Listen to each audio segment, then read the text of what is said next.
नुकत्याच महाराष्ट्र राज्याच्या विधानसभा निवडणुका पार पडलेल्या आहेत आणि त्यानंतर वेगळ्या वेगळ्या प्लॅटफॉर्म्सवरून बरेच जण ईव्हीएम बद्दलची आपली काही मतं मांडताना दिसतात।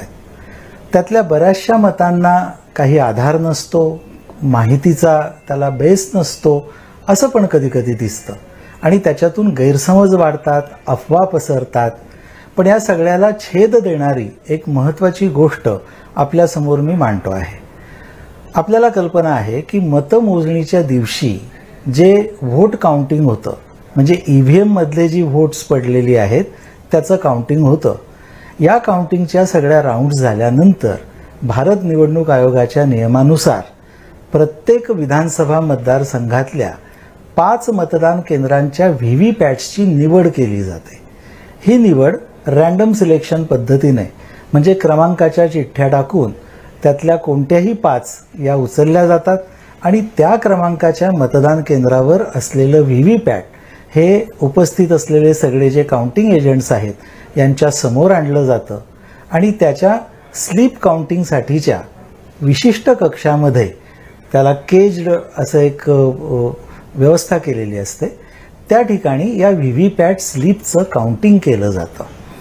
म्हणजे ही व्हीव्हीपॅट्स ही रँडमली सिलेक्टेड आहेत, कोणतीही 5 असू शकतात आणि या व्हीव्हीपॅटच्या स्लिपचं काउंटिंग सर्व काउंटिंग एजंट्सच्या उमेदवारांच्या प्रतिनिधीसमोर करताना भारत निवडणूक आयोगाचे निरीक्षक सुद्धा तिथे उपस्थित असतात।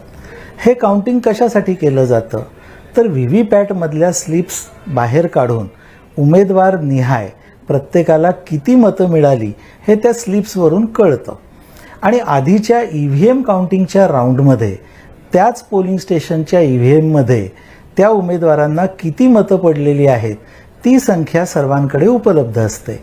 त्या संख्येशी व्हीव्हीपॅट स्लिपची संख्या जुळते आहे का, मिळती जुळती आहे का हे तपासलं जातं। थोडक्यात पडताळणी केली जाते।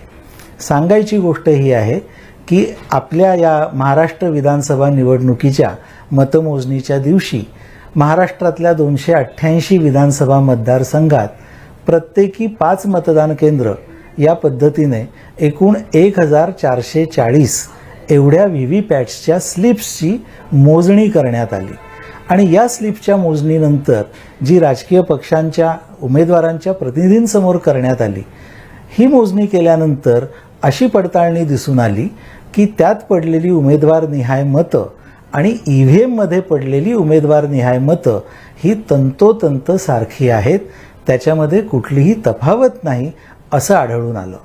मला असं वाटतं की व्हीव्हीपॅट हा प्रिंटर आहे आणि त्या प्रिंटरमधनं आलेल्या ज्या स्लिप्स आहेत त्या स्लिप्सवरून ही पडताळणी आपण जी केली सर्व लोकांच्या समोर, त्यामधूनही हे सिद्ध झालं की व्हीव्हीपॅटच्या स्लिप्स आणि मतदान यंत्रात म्हणजे ईव्हीएममध्ये पडलेली मतं यांच्यामध्ये कुठलीही तफावत नाही। ही मशीन्स ही रँडमली सिलेक्टेड असल्यामुळे कोणत्याही 5 मशीन्स घेऊन हा प्रयोग करण्यात आलेला आहे आणि या प्रकारच्या भारत निवडणूक आयोगाच्या सूचना देखील आहेत। ही तपासणी झाल्याशिवाय अधिकृतरित्या निर्णय जाहीर करता येत नाही। त्यामुळे सर्व 288 मतदारसंघांमध्ये निवडणूक निर्णय अधिकारी यांनी ही प्रक्रिया ही पूर्ण केलेली आहे आणि त्याच्यामध्ये व्हीव्हीपॅटच्या स्लिपची संख्या, उमेदवारनिहाय मतांची संख्या आणि ईव्हीएम मधल्या व्होट्सची संख्या, उमेदवारानिहाय मतांची संख्या याच्यामध्ये कुठलाही फरक आढळून आलेला नाही।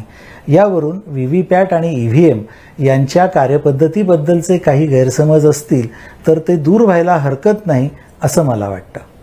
धन्यवाद।